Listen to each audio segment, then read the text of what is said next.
నమస్కారం అండి. సత్యదేవుని సందేశమని మా ఆత్మీయ కార్యక్రమానికి మరొకసారి ఆహ్వానిస్తున్నాము. ఈ ప్రార్థనా ఛానల్ ద్వారా మరొకసారి మీ అందరికీ వాక్యం చెప్పడానికి దేవుడు నాకు ఇచ్చిన సమయాన్ని బట్టి దేవునికి స్తోత్రములు. చిన్న ప్రార్థన చేసుకుందాం. మమ్మల్ని ఎంతగానో ప్రేమించి మా కోసం ప్రాణం పెట్టిన యేసయ్య నీకు స్తోత్రం. పరిశుద్ధాత్మ తండ్రి నీకు స్తోత్రము నాయన.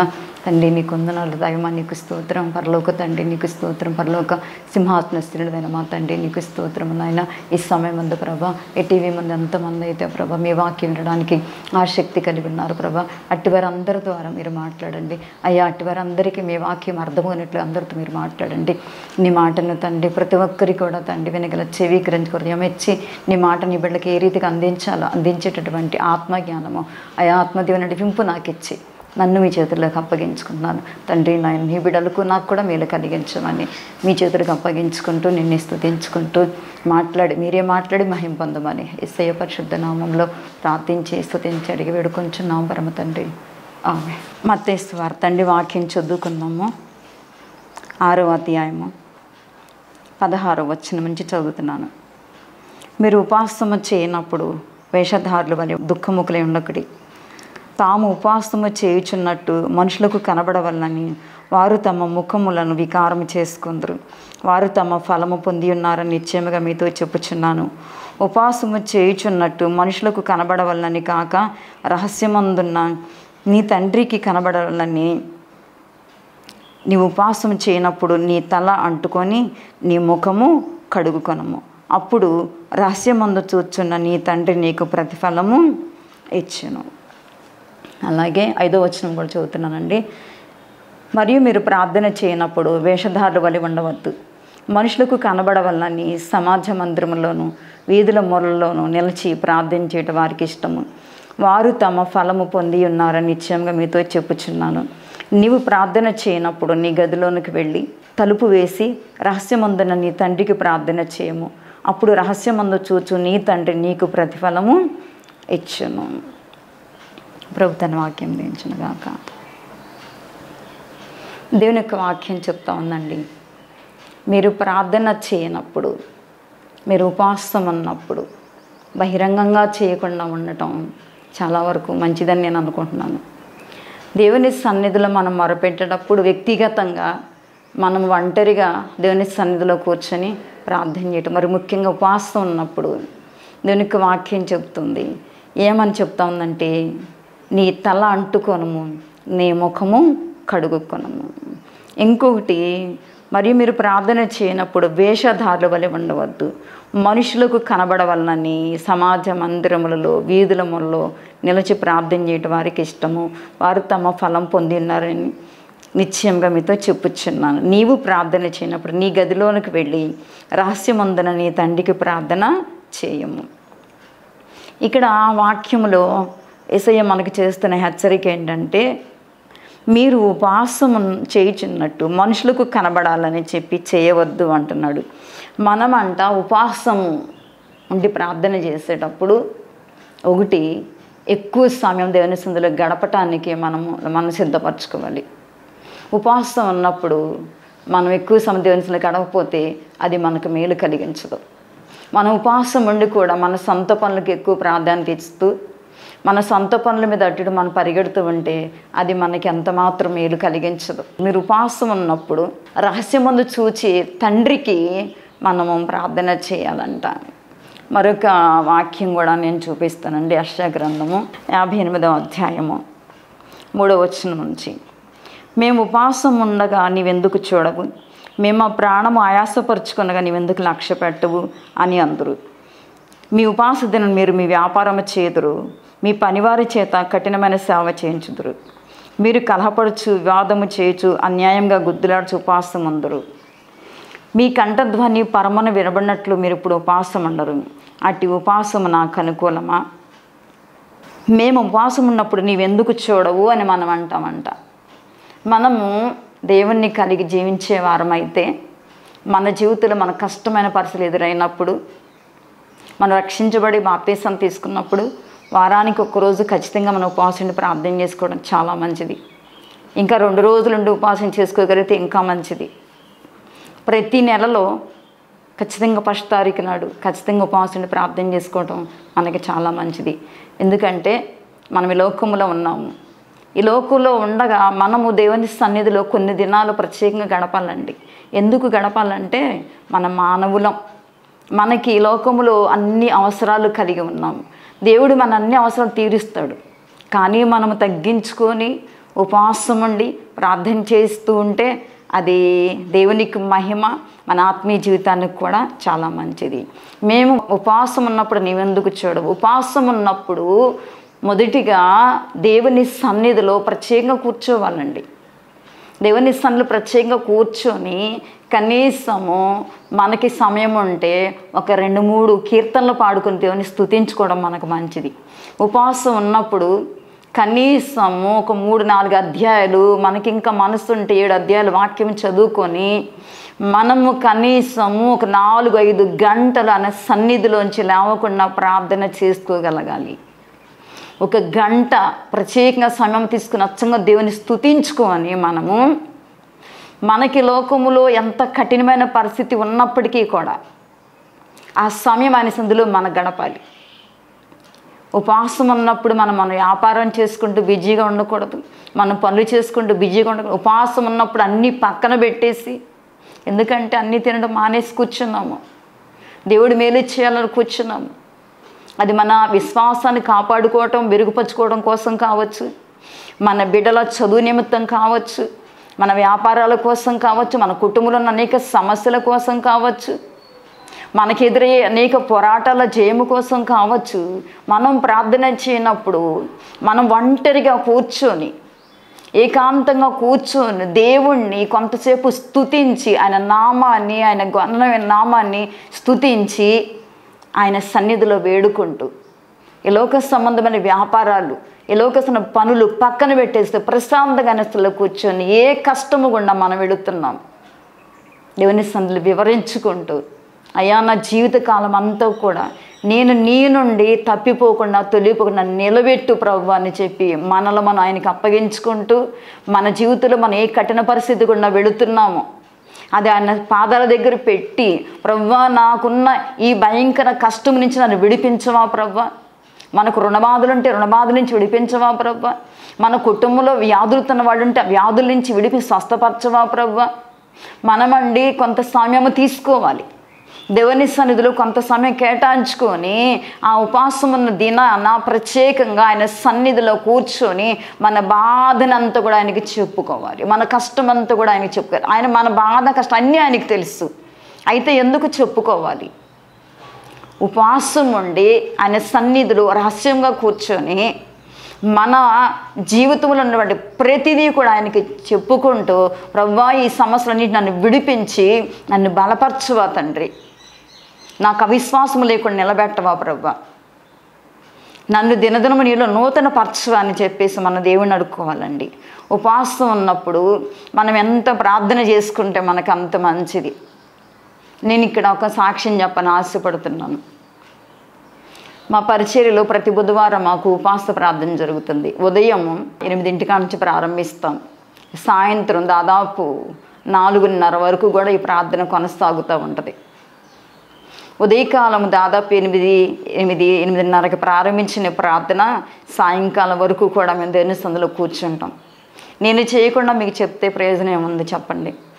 మాకు ప్రతి నెల 1-3 తారీఖులు ఉపవాస ప్రార్థన ఖచ్చితంగా జరుగుతుంది. అంటే ఆ టైంలో మేము చేసేది ఏంటంటే ఎక్కువగా సమయం దేవుని సన్నిధిలో కూర్చొని ప్రార్థన చేస్తాం. అనేక మంది కోసం ప్రార్థన చేస్తూ ఉంటాం, మా పరిచర్ల కోసం ప్రార్థన చేసుకుంటూ ఉంటాము.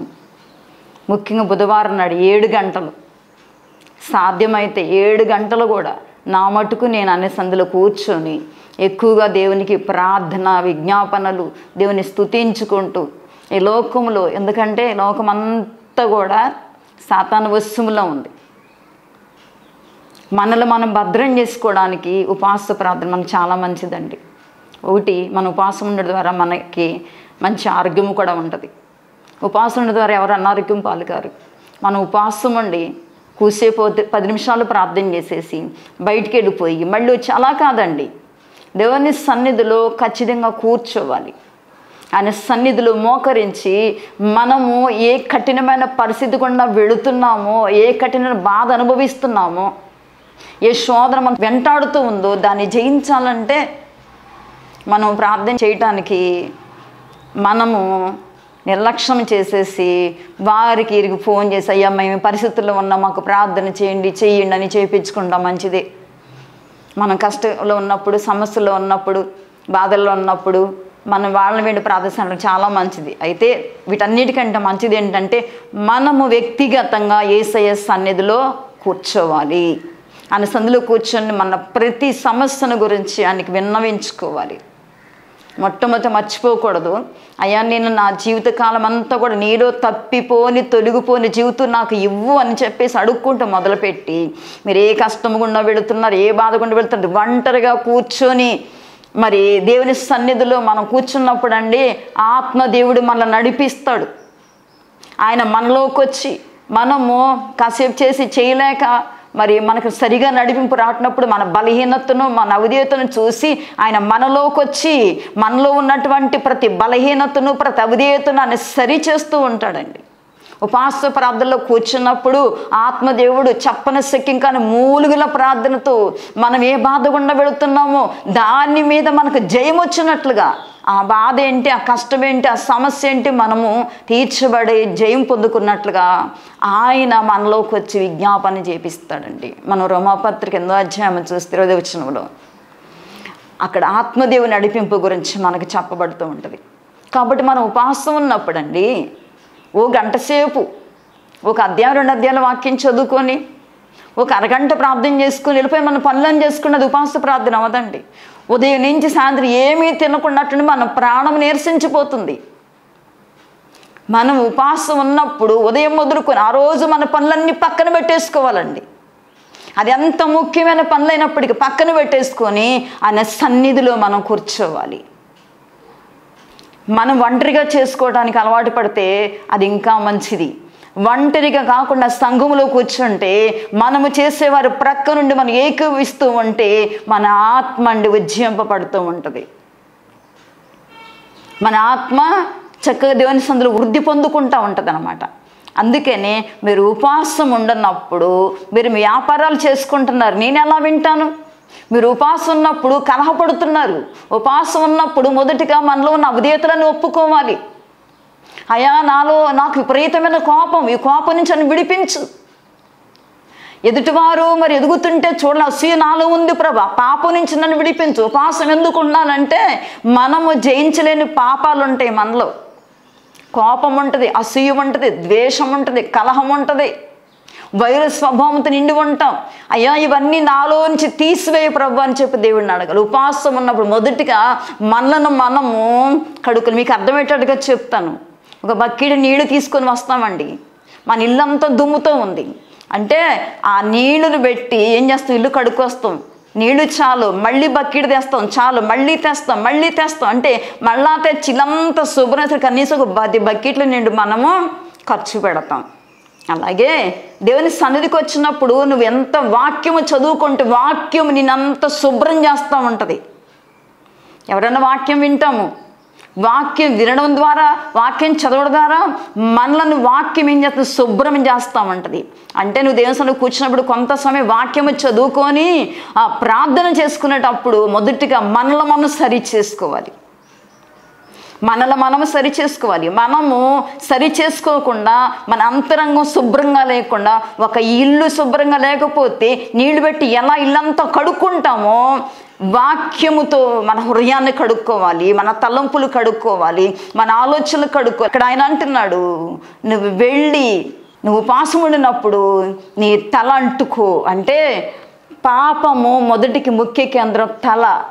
మనం ఒకసారి ప్రార్థనలో ఉంటాము, వ్యర్థమైన ఆలోచన ఆలోచిస్తూనే ఉంటాం, మందిరంలో ఉంటాం, ఎక్కడో ఇంటి దగ్గర గురించి ఆలోచిస్తూ ఉంటాం. అంటే మొదటిగా మన తలంపులు పవిత్రంగా ఉండాలని చెప్పి మన తలంపుల కోసం మనం ప్రార్థన చేయాలి. ఈ తల అంటుకోమంటే మనలో ఉన్న పాపపు తలంపులు, పాపపు ఆలోచనలు, పాప ఉద్దేశాలు, పాపలను తీసివే ప్రవ్వా. నా తలపై మీ రక్త ప్రోక్ష నుంచి నన్ను పరిశుద్ధపరచు ప్రవ్వా. నా తలలో ఉన్న ప్రతి పాపము కడుగు ప్రభువా, నా ఆలోచన ప్రతి పాపము కడుగు ప్రభువా. నా మాట కానీ నా తలంపులో నా ఎప్పుడు చెడ్డదే నాయన. నా తలంపులు పరిశుద్ధపరచు ప్రభువా, నా ఊహలు పరిశుద్ధపరచు ప్రభువా అని చెప్పేసండి. మన తలను గురించి మనం ఎక్కువ ప్రార్థన చేసుకోవాలి. మన తలంపులో ఉన్న పాపాన్ని కడగమని, మన ముఖము ఈ లోకములు మనుషుని ఆకర్షించే వారు కాకుండా దేవుని ఆకర్షించినట్లుగా ఆయన సన్నిధిలో మనం కనబడాలండి. మన ముఖము కడుక్కోవటం, మన అంతరంగాన్ని కడుక్కోవటం హృదయం అన్నిటికంటే మోసకరమైంది. కాబట్టి ఉపవాసం ఉన్నప్పుడు నా హృదయంలో ఉన్నటువంటి ప్రతి చెడు తీసివేసి నన్ను ఒక మంచి వ్యక్తిగా నిలబెట్టు ప్రభువా. ఉపవాస ప్రార్థన మొదటిగా దేనికోసం చేయాలంటే మనల్ని మనం సరి చేసుకోవడానికి చేయాలి. మనలో ఉన్నటువంటి ప్రతి పాపం పోనట్లుగా మొదటిగా ప్రభువా నన్ను శుభ్రం చెయ్యి, నన్ను పరిశుద్ధపరచు, నన్ను కడుగు, వాక్యముతో కడుగు. వాక్యముతో ఉదక స్నానం నాలో ఉన్న మచ్చలు, ముడతలు, చేదు స్వభావం, విష స్వభావం మనలో ఎన్నో ఉంటాయండి. పైకి బాగా కనబడతాం, కానీ అంతరంగంలో దాక్కుని ఉండే పాపాలు అనేకం ఉంటాయి. ప్రభువా ఈ పాపాలన్నిటి నుంచి నన్ను విడిపించు ప్రభువా. నా అంతరంగాన్ని కడుగయ్యా, నా తలంపులు కడుగయ్యా, నన్ను శుద్ధి చేయండి ప్రభువా. నాలో ఉన్న ప్రతి పాప రోగాన్ని తీసివేయి ప్రభువా అని ఉపవాసం ఉన్నప్పుడు అండి దేనికోసం ప్రార్థన చేయాలంటే మనల్ని మనం సిద్ధపరచుకోవడానికి, లోకంలో మనం పరిశుద్ధంగా జీవించటానికి, మన ప్రాణాత్మ దేహంలో ఎక్కడెక్కడ పాపం ఏలుబడి చేస్తున్నవన్నీ నేను సన్నిలో పెట్టాయా, నేను జయించలేకపోతున్నాను, ఈ పాపం నుంచి నన్ను విడిపించవా. ఇక్కడ మాటలు అక్కడ మనం చెప్పి చెడ్డ స్వభావం నాలో ఉంది ప్రభా. దేవుని దగ్గర వచ్చి సిగ్గుపడకూడదండి. మన ప్రతి బలహీనతను ఒప్పుకోవాలి, ప్రతి అవిధేయతను ఒప్పుకోవాలి. మనము ఎంత మరి మనుషులకు కనబడకుండా దాక్కున్న దేవుని దగ్గర దాగలేమండి. అందుకే దేవుడు చూస్తున్న ప్రతి పాపం, ఆయన బయలుపరుస్తున్న ప్రతి పాపం, ఆయన జ్ఞాపకం చేస్తున్న ప్రతి పాపము కూడా మనము శుభ్రం చేసుకోవాలండి. నువ్వు వెళ్ళి రహస్యముగా నీ గదిలోనికి వెళ్ళి రహస్యమని చూసి నీ తండ్రి దగ్గర, మనుషుల దగ్గర చెప్పుకోలేనివి యేసయ్యకు చెప్పుకోవచ్చు. ఈ మనుషులతో పంచుకోలేని బాధలు, కష్టాలు, వేదనలు, దుఃఖాలు అన్నీ ఆయనతో చెప్పుకోవచ్చు. మనం ఏ కష్టంగా వెళుతున్నాం, మన ఇంట్లో ఎంతో పోరాటం ఉంది, మన సంఘంలో ఎంతో పోరాటం ఉంది, మన ఇరుగు పొరుగు ఎంతో పోరాటం ఉంది, మన బంధువులతో ఎంతో పోరాటం ఉంది. ప్రభువా వీటన్నిటిపై నాకు జయమిచ్చి నిలబెట్టవా ప్రభువా. నన్ను ఒక మంచి విశ్వాసగా చేయవా ప్రభువా, ఒక మంచి ప్రార్థనాపరురాలుగా చేయవా ప్రభువా. నాలో ఉన్న ఈ పాపపు నీడలన్నీ తీసివేవా ప్రభువా అని ఉపవాసం ఉన్నప్పుడు అడగాలండి. ఉపవాస ప్రార్థన దేనికోసం అంటే యేసయ్య మనలను శుభ్రము చేయటానికి, మన తల, మన కళ్ళు, మన చేతులు, మన సర్వ శరీరంలో ఉన్న ప్రతి మలినమును ప్రభా తీసేయమని అడుక్కోవాలి. నాకు ఇచ్చిన చేతుని మహిమపరచాలి ప్రభా, నా తలంపులతో మహిమపరచాలి ప్రభా, నా పెదవులతో, నా నోటితో, నా చూపుతో, నా ముఖముతో, నా సర్వ శరీరముతో, నా ప్రాణాత్మ దేహంతో నేను బ్రతికినంత కాలం నీ కొరకు బ్రతుకున్నట్లుగా నన్ను నిలబెట్టు ప్రభా అని ఉపవాసం ఉన్నప్పుడు ప్రార్థన చేయాలండి. మనం ఉపవాసం ఉన్నప్పుడు మన సొంత పనులు చేసుకుంటాము, ఉపవాసం ఉంటాము, ఆ రోజు ఇన్ని అంట్లు వేసుకొని తోగుతూ ఉంటాం. ఎలా మేలు కలుగుతుందండి? ఉపవాసం ఉంటే ఆ రోజు ఇంటి పనులన్నీ చేసుకుంటాం, ఆ రోజే పప్పులు వండుకుంటాం, ఆ రోజే దుప్పట్లు ఉతుక్కుంటాం, ఆ రోజే ఇంట్లో పనులన్నీ చేసేస్తాం. అంత అయిపోయిన తర్వాత మధ్యాహ్నం వచ్చి ఓ గంట అరగంట కూర్చొని ప్రార్థన చేస్తావు, కాళ్ళు నొప్పులు వచ్చేస్తున్నాయి, నిద్ర వచ్చేస్తుంది. ఇలా నేను చాలామందిని చూస్తున్నాను. ఉపవాసం ఉన్నప్పుడు ఆ రోజు మన పనులన్నీ పక్కన పెట్టేసి దేవుని సన్నిధిలో మోకాళ్ళ మీద కూర్చొని ఎందుకు ఉపవాసం ఉంటున్నాం? ఆ ఉన్న దాన్ని మనం సద్వినియోగం చేసుకోవాలండి. ఉపవాసం ఉంటున్నాను ప్రభువా నీ సన్నిధిలో, అయా నా కష్టాన్ని బట్టి ఉంటున్నాను, నాకున్న బాధను బట్టి ఉంటున్నాను, నా ఇంట్లో సమాధానం లేదు ప్రభువా, నా భర్తతో, నా బిడ్డలతో, నా కుటుంబస్తులతో, నా బంధుమిత్రులతో సమాధానం లేదు ప్రభువా. ఇదిగో నిన్ను కలిగి ఉన్నాను ప్రభువా, కానీ అందరూ నాకు శత్రువులు అయిపోతున్నారు ప్రభువా.